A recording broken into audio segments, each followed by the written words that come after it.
बार बार इनके रोते हुए अश्रु बिंदु को देख करके जरासंध से रहा नहीं गया। दुष्ट आता ताई असुराधिपति जरासंध मगध से विशाल सेना लेकर के भगवान के ऊपर आक्रमण करने के लिए मथुरा में आया और परास्त होकर के चला गया। 1 2 3 4 10 15 16 बार आक्रमण किया, 17 बार आक्रमण किया, बार बार मुंह का खाता रहा, बार बार सेना इकट्ठा करके आक्रमण करता रहा। 18वीं बार में भगवान ने चिंतन किया, जो राष्ट्र सतत युद्ध में संलग्न हो उस राष्ट्र का विकास नहीं हो सकता। इसलिए मथुरा से इस जरासंध की कोई दुश्मनी नहीं है, दुश्मनी है एक से और भुगत रहे हैं अनेक। इसलिए मुझसे दुश्मनी है जरासंध की, तो क्यों ना मैं ही मथुरा छोड़ करके चला जाऊं। इस बार वरदानी दैत्य काल यवन को लेकर के जरासंध आक्रमण करने के लिए मथुरा के रणांगण में पहुंचा। बलभद्र जी महाराज को धीरे से संदेश दे करके बाकी यदुवंशियों को समुद्र के किनारे निकलने के लिए पीछे का दरवाजा खुलवा दिया और सामने के द्वार से भगवान रणछोड़ राय स्वयं अकेले युद्ध करने के लिए निकले। जरासंध ठहाका लगा के हंसने लगा, बोले देखो तो सच में किसी ने कहा है विनाश काले विपरीत बुद्धि, आज इसकी मृत्यु सामने आई है। मेरी इतनी बड़ी सेना के सामने अकेला ये ग्वाला क्या करेगा। काल यवन आगे बढ़ा युद्ध करने के लिए। भगवान भी बड़े तेज गति से आगे बढ़े। दोनों का रथ एक दूसरे के सन्मुख बड़ी तीव्र वेग से गतिमान है और जैसे ही रथ टकराने वाला था, भगवान ने आखिरी समय में रथ मोड़ लिया और सीधे जाके मथुरा के किला के दीवार से टकराया जरासंध। काल यवन उसकी बुद्धि चकरा गई। इतने में भगवान बड़े तेज गति से राजस्थान की ओर, यूपी से किधर भगे, राजस्थान की ओर, वहां से भगवान भगे मथुरा से। और भगते भगते कहां रुके जाकर के, धौलपुर में। धौलपुर में जहां पे सतयुग से श्री मुचकुंद जी महाराज मुचकुंद गुफा में विश्राम कर रहे थे, सीधे जाकर के अपनी दिव्य पीतांबर दुपट्टे को डाल दिया ऊपर से और खुद कोने में छिप गए।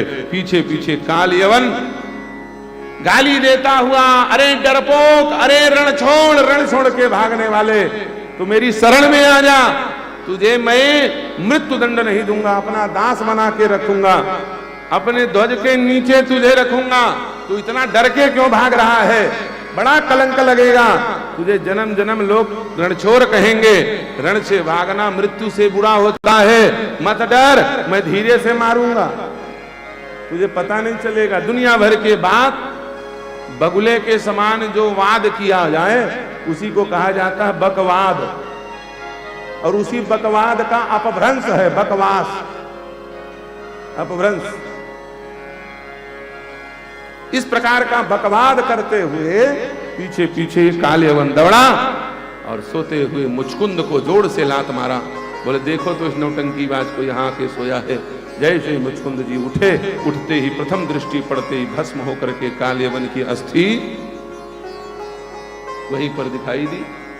इधर आश्चर्यचकित कौन था, कहां से आया था, मर गया, कुछ बता ही नहीं पाया, पूछता हाल चाल क्या है। उतने में भगवान प्रकट हुए और मुचकुंद को अपना दिव्य धाम प्रदान किया और भगवान वहीं आगे बढ़ करके राजस्थान बॉर्डर पकड़ के गुजरात पहुंच गए। अब भगवान गुजरात में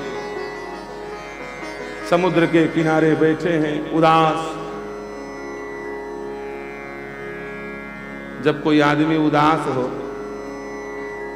तो दुनिया के लोग तो साथ नहीं देते, देता कौन है, अपने रिश्ते नातेदार। और खास करके जब किसी पर विपत्ति आती है तो आजकल तो भाई भाई कोई साथ देते नहीं है, लेकिन हाँ पत्नी के भरोसे कम से कम ससुराल वाले तो जरूर साथ देते हैं। इसीलिए कहते हैं भैया ससुराल तगड़ा खोजना चाहिए, जिसमें कोई समस्या आ जाए कम से कम ससुराल वाले, ससुर तो आके खड़े हो जाएं।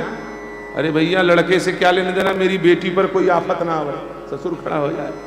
भगवान ने अपने ससुर से कहा अब बड़ी समस्या है ससुर जी, हमारे पास रहने के लिए जगह नहीं, सिर छिपाने के लिए मकान, रोटी, कपड़ा कुछ नहीं है, और आप जैसा बड़ा ससुर जिसका हो उसका दामाद ऐसे रहे अकिंचन बन के शोभा देता है क्या?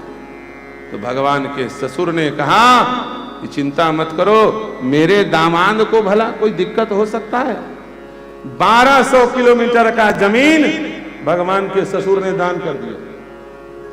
कौन है भगवान के ससुर?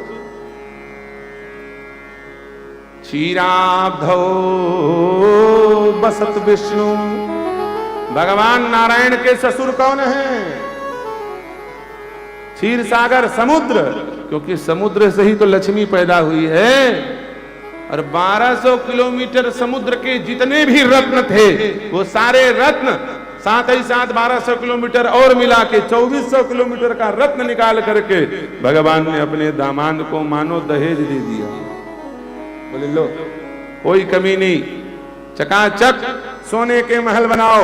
विश्वकर्मा ने कहा इतनी संपत्ति, इतना जमीन, महाराज हमारा शहर जो बनेगा, हमारी जो नगरी बनेगी, वहां पर कहीं ईंट मिट्टी रेता गारा नहीं लगेगा, चारों तरफ सोना ही सोना। सोने की दिव्य द्वारिकापुरी बनाई गई। भगवान रण छोड़ करके भागे, इसलिए इनका नाम रणछोड़ फलक पड़ गया। और वो रणछोड़ बिहारी आज भी विराजमान है। कहां?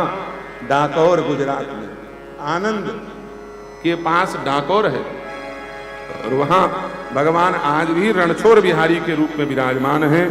हमारे निर्मोही अखाड़े के सिरमौर, जिन्होंने राम जन्मभूमि का केस सबसे पहले फाइल किया था 1949 में, श्री रामचंद्राचार्य शास्त्री जी, जिनको कहा जाता है राजा रामचंद्राचार्य जी, पूर्व ब्रह्मलीन द्वैपीठाधीश्वर शंकराचार्य भगवान जी के साथ में उनकी बड़ी घनिष्ठता थी।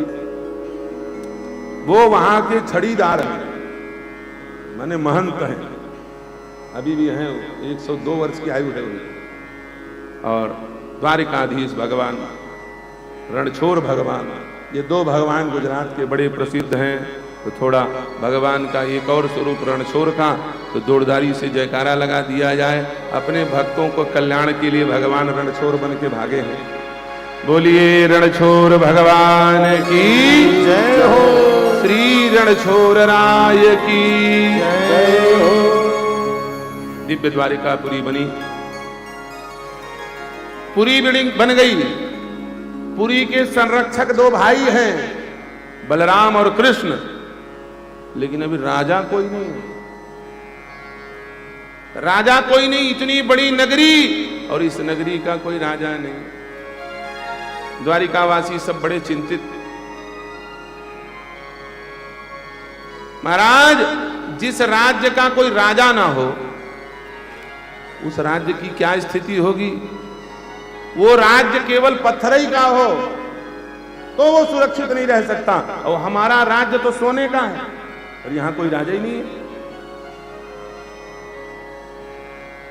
क्यों राजा नहीं था कोई? द्वारिकाधीश भगवान श्री कृष्ण जी को बनाया जा सकता था, लेकिन अभी क्यों अभिषेक नहीं हुआ? क्योंकि राजपीठ पर बैठने का अधिकारी कौन होता है? वेदानुसार जो अर्धांगनी सहित हो उसी का मूर्धाभिषिक्त अभिषेक होता है सिंहासन पर। राजपीठ पर अपने अर्धांग के सहित जो सदगृहस्थ आश्रम में प्रवेश कर गया हो, ऐसा राजवंशी ही राजपीठ पर बैठने का अधिकारी है। भगवान कृष्ण का विवाह तो हुआ नहीं था। दाऊ भैया ने कहा, कन्हैया, द्वारिकावासी कहते हैं कन्हैया की शादी करवाओ, जल्दी हमको राजा बनाना है। एक काम करो, तुम शादी क्यों नहीं